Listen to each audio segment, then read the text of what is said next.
It's time for Habs at Night after every Montreal Canadiens game. Hey, everybody, I'm Rick. Thanks for joining me. The Montreal Canadiens lost their second game in a row and 3rd in 5 so far in this young season. They faced an LA Kings squad on tough times, 1-3 and coming off 3 straight losses and giving up 14 goals in the last 2 games, including a 6-2 loss to the Leafs last night in Toronto. With all that, you had to like Montreal's chances to win and maybe win big. That's not what happened. And if not for Sam Montembeault in between the pipes, this game would have been much worse. Monty was good enough to earn the first star in a 4-1 loss, and that says everything about his play tonight. Great puck tracking and positioning. Otherwise, it probably would have been 6 or 7-1. Not being able to best a team on the second night of back-to-back nights was a problem for the team last season and looks like it may continue to be a problem for them. The PK units were excellent once again on the 2 Kings power plays, coming into the game at 92.9%. I'm not sure what that is right now. Montreal's power play, on the other hand, it looked good, I think, on the first one. I'm not sure if that carried into, but early on in the first period, it looked okay. It looked good. It had good chances, but was held off the board on 5 power plays overall all night. The first time this season they didn't get one. What did I write here? And to be honest, it looked dreadful again after the first period. Mike Matheson got hurt in the second period, and even though Lane Hudson QB'd the first unit, it couldn't get anything going and kind of didn't look great. Montreal dominated at the dot, 59-41%, but it didn't help their cause at all, really. The Habs were only down 2-1 going into the third period and should have come out of the gate hard with a sense of urgency, and that just didn't happen. They waited till about halfway through the period to start amping it up, and they did make it exciting. And the last 10 minutes of the third period was fun. It was exciting. There was some good good offensive zone pressure. They just couldn't get one past Riddick to tie it up, and instead gave up a late goal at 17:02 of the third by Andreas Englund. I think that's how it's pronounced, to put it out of reach. The Habs pulled Monty with about 2.5 minutes, or between 2 minutes and 2.5 minutes to go, and even drew a penalty with less than 2 minutes to go, but couldn't make anything out of it, and instead gave up a shorthanded empty net goal, to Adrian Kempe for his second of the season. And as I was writing that, I was looking at the NHL site with the game, and they had taken Monty's first star away and replaced Kempe with that. So Monty did not get a star, but Kempe did. So he was star number 1. And that actually made more sense. It's not often you see a goalie in a 4-1 loss, even if they played really good, which Monty did, get a star in the game.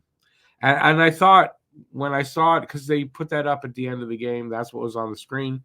And I said, that's weird that he's getting a star here. But beside Monty's solid night, Lane Hudson continues to be a force on the blue line with some decent defensive play. And of course, and his defensive was not bad last night or tonight. It's still tonight. Yes, it is. And, of course, an absolute force with the puck on his stick. When he's carrying the puck, he's a force. Even the other night he was -4, but he was good when he carried the puck. I think he had a not as good a night defensively that night. Hudson was the best Hab on the ice and the most fun to watch on either team, and he may have been the best player on either team. He is slick and elusive and creates space and finds shooting and passing lanes often where you don't think they exist.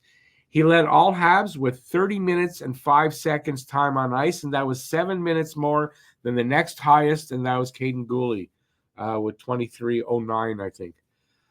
So 30 minutes for a rookie to lead the team in ice time is very telling of how he's playing. I thought Jake Evans had a good night as well, carrying the puck, killing off time on the PK, involved in the O-zone, and 69.2% at the dot. So Jake Evans with a good night. Cole Caulfield played with a lot of energy, very involved in the play, even, hitting. He was all over the ice, and he was good. 3 shots. I thought he had more, to be honest with you. Came very close, like a couple of times. He had one chance from in the low slot that I don't know how that stayed out. Good save by Riddick there.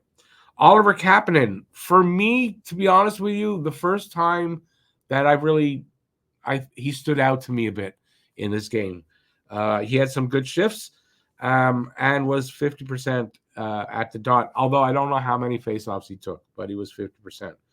David Savard was a beast blocking shots, as he always is, and this was his 800th career game. So now on the negative side, Kirby Dach still a bit rusty.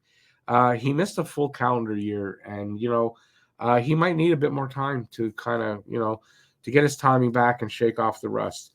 Christian Dvorak had a trying night with a -2, and he was only 25% at the dot. And for Christian Dvorak, that's brutal. That's really brutal for Devo. He last season he led the team with close to 60% at the dot. So 25% is just, yeah. The defense is struggling in their zone. They continue to do that. And once again, tonight, Montreal had a hard time getting out of their own zone again with long sequences of pressure by the Kings.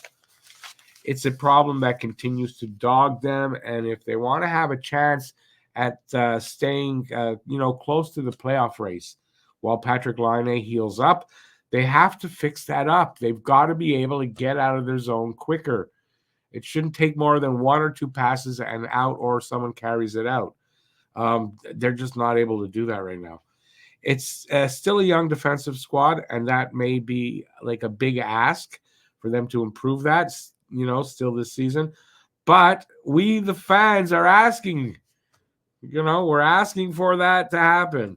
It's only 5 games into the season and too soon to be panicking.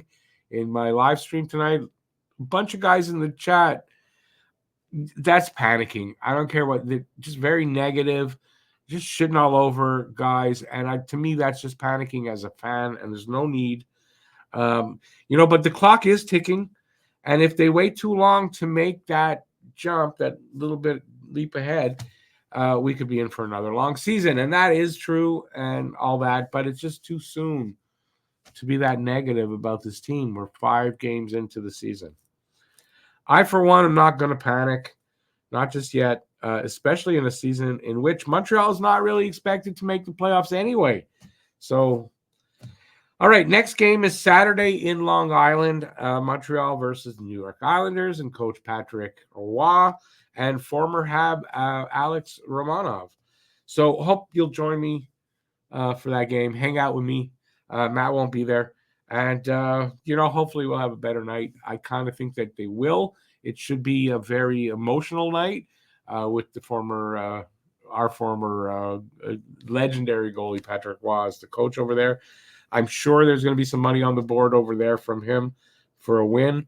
So I hope you'll join me for that and, hang out for the game. And then that's it. Thanks for watching. Till next time, stay safe out there. Peace out and have a great night. And if you're watching it in the morning, have a great day tomorrow.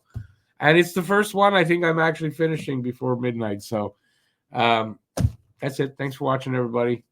Ciao, ciao. See you next time.